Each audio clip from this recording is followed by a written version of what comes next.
आधी रात को नीरा की आंख खुली तो विपिन को खिड़की से झांकते पाया। अब क्या हुआ? मैंने कहा था ना कि बेवक्त की कॉल्स अटेंड ना किया करें। अब जिसने कॉल की वह तो तुम्हें अपनी प्रॉब्लम ट्रांसफ़र कर आराम से सो गया होगा। अब तुम जगो। नीरा गुस्से से बोली। तुम सो जाओ प्रिय, मैं ज़रा लॉन में टहल कर आता हूँ। अब इतनी रात में लॉन में टहल कर क्या नींद आएगी? इधर आओ, मैं हेड मसाज कर देती हूँ, नींद तुरंत आ जाएगी। थोड़ी देर बाद विपिन तो सो गए, पर नीरा की नींद उड़ चुकी थी। विपिन की इन्हीं आदतों से वो दुखी रहती थी। कितनी कोशिश करती थी कि घर में तनाव की स्थिति पैदा ना हो। घरेलू कार्यों के अलावा बैंकिंग, शॉपिंग, रिश्तेदारी आदि सभी मोर्चों पर अकेले जूझती रहती। गृहस्थी के शुरुआती दौर में प्राइवेट स्कूल में नौकरी कर घर में आर्थिक योगदान भी किया। विपिन का हर साल 2-3 साल में ट्रांसफ़र होने के कारण उन्हें हमेशा अपनी जॉब छोड़नी पड़ी। उन्होंने अपनी तरक्की की ना सोचकर घर के हितों को सर्वोपरि रखा। आज जब बच्चे भी अपनी अपनी जॉब में व्यस्त हो गए तो विपिन घर के प्रति और भी बेफिक्र हो गए हैं।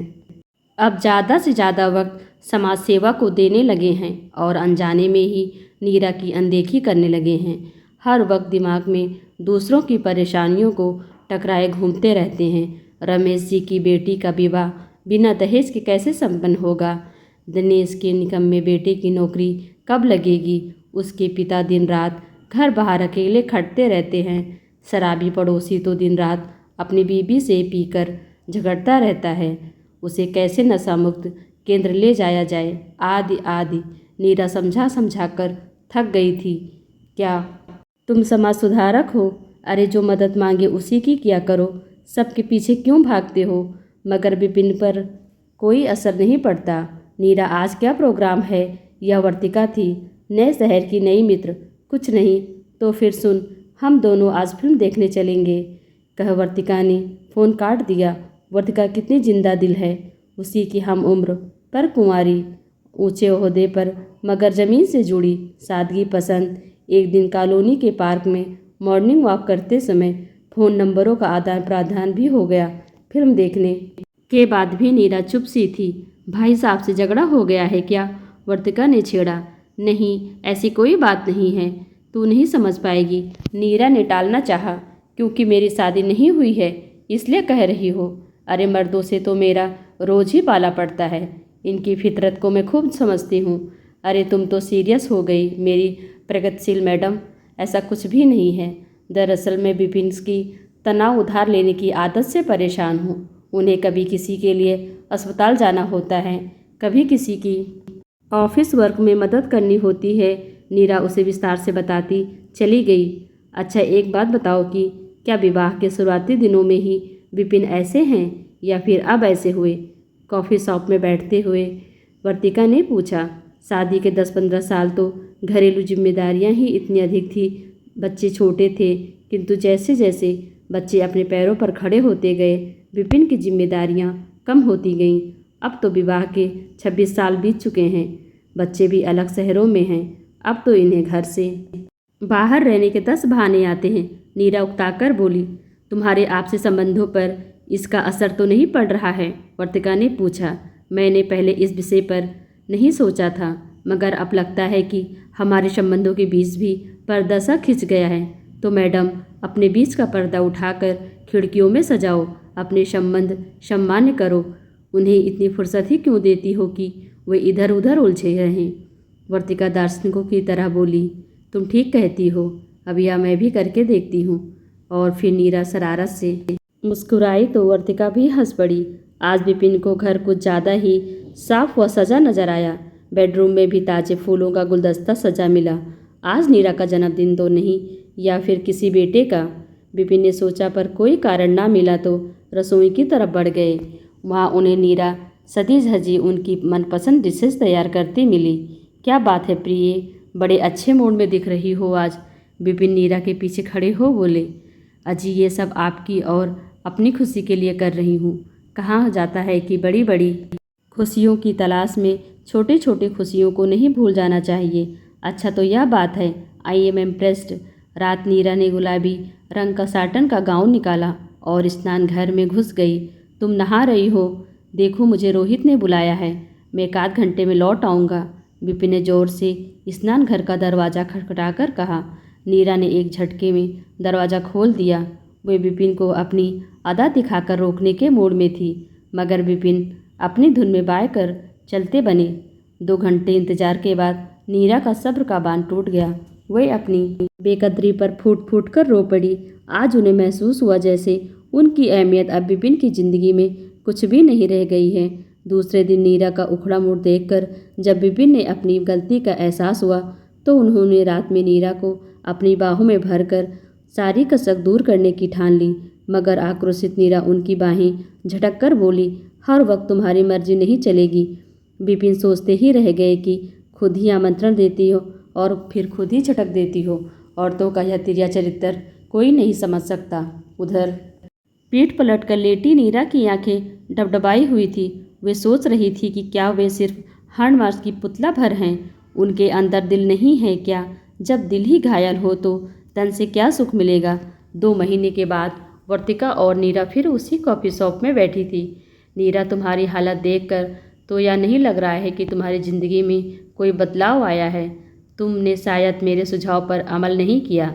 सब किया, लेकिन लगता है विपिन नहीं सुधरने वाले। वे अपने पुराने ढर्रे पर लौट गए हैं।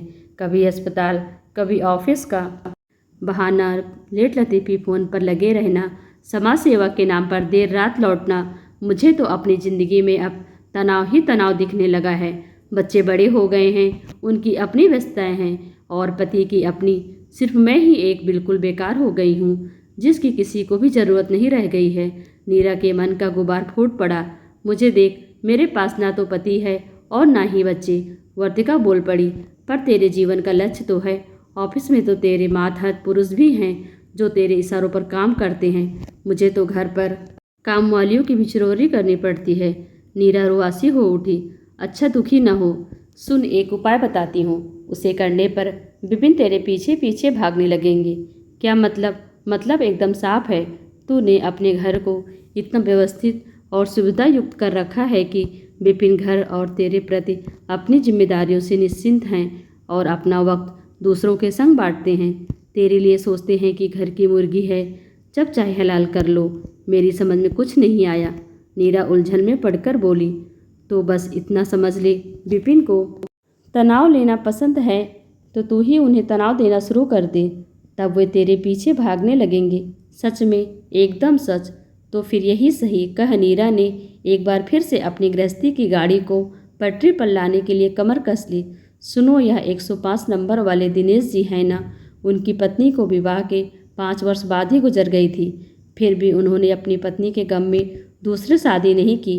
अपनी इकलौती संतान को सीने से लगाए दिन काट लिए। अब देखो ना, बेटा भी हायर एजुकेशन के लिए विदेश चला गया।